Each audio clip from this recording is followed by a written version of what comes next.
We're now inside the tool barn at David's Folly Farm in Brooksville, Maine, showing you some of the tools that they use here at their vegetable farm.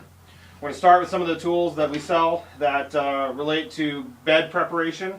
So what we have here is a broad fork. This is a really essential tool for getting the organic matter deep into the soil. Worms are the nutrient elevators of the ground, and you don't want to do any deep tilling once you've gotten your ground broken. It's a lot better to just aerate the soil with a broad fork. So you just jam this in the ground, hop on top of it, pull it back, and it just kind of lifts that soil without really disturbing all the life that's going on down there. Then you move it forward, jam it in again, and keep going. After you have your broad fork, you broad forked your plot, one of the next things that you want to do is, if you want to do any types of tilling, you can use this tool right here, which is a tilther.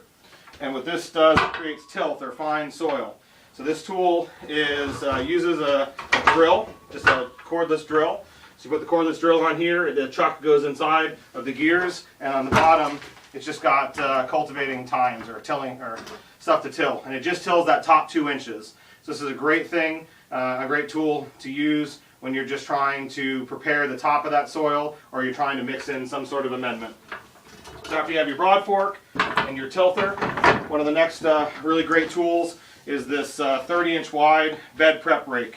The system of these tools works for a 30-inch wide system, and once you have all your tilth and you have everything done, this is a nice rake that matches the total width of the bed, and you can use this just to get things really smooth at the end. You can adjust these teeth so that it can go back and forth, and then you can go ahead and tighten it down. So any tools that has adjustments I really like. Then these red tubes that are on here are row markers. And when you're laying out your plant spacing, instead of going out there with a tape measure and measuring everything, there's a really simple tine code that you can use depending on your transplants. So in this example, this would be a 3, where you've got 3 tines in between all of your different row markers. So what you do is you might lay it out as a 3-4. So a 3 means along the bed, you're going to push it along, it'll make those 3 lines.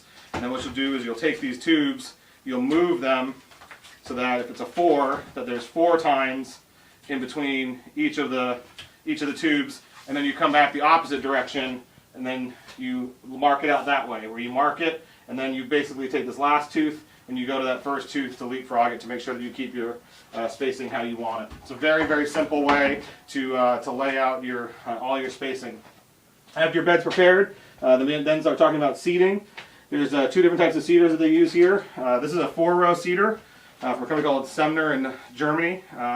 And what it does is these teeth dig in as you go, and the shaft rotates. So if you can see, there's all these different dimples of different sizes. So this shaft will slide one direction or the other, and as you're pushing it along, these hoppers are filled with seeds, and it drops them at the spacing that's denoted by the shaft. There's actually replacement shafts available also for different seed sizes and different frequency of dropping the seeds. These little knobs up here are fine-tuned brushes so that you can hone it in and get it exactly correct. When you're first messing with a seeder like this, it's really great just to do it on carpet or something that'll grab the tines, grab the wheels, and then as you push it, you can just make sure that you're getting the seed density that you're looking for. This is kind of a greenhouse or precision seeder. You really need to use this when your ground is very fine and well prepared. Then we have an outdoor seeder. This is an old Earthway outdoor seeder, right? And it's a very similar thing. It makes a ferrule right here. As this turns, the belt turns, and then there are these discs inside that basically pick up the seeds and drop them at the frequency that you want. These discs are interchangeable depending on the seed sizing or the spacing that you like. So to give you an example of how many there really are, here's a whole stack of all the different types of things that are available. So for example, if you look at these 2 discs, they're really, really different. This one takes large seeds, it's labeled for peas. And this one other here takes really small seeds like mustard or broccoli. So you use different discs depending on what sort of crops that you're trying to use. So after you've got everything seeded, you also, we showed you earlier the soil blocks. So that's going to be used for transplants, and these tools are going to be used for direct seeding. Once you got it in the ground, you got to keep it wet and make sure you water it, especially right as soon as you have seeded. So these are all different wobblers. So this is basically an inverted sprinkler. So the water comes up, hits this head, it wobbles, and it makes a really nice round circle of water. And these are really excellent irrigation for outdoor irrigation. These have different stands of different heights. So these stands are the same as the ones behind it, but these stands just have an extender on it. So when you want to go taller, over taller crops. Another kind of important thing about watering is we really like always trying to get full flow quick connects for all your garden hoses. So you basically have a male and a female part, you just pull the sleeve back and it allows you to quickly put your hoses in and out together. So we sell these and it's really just a huge time saver. It's worth the investment.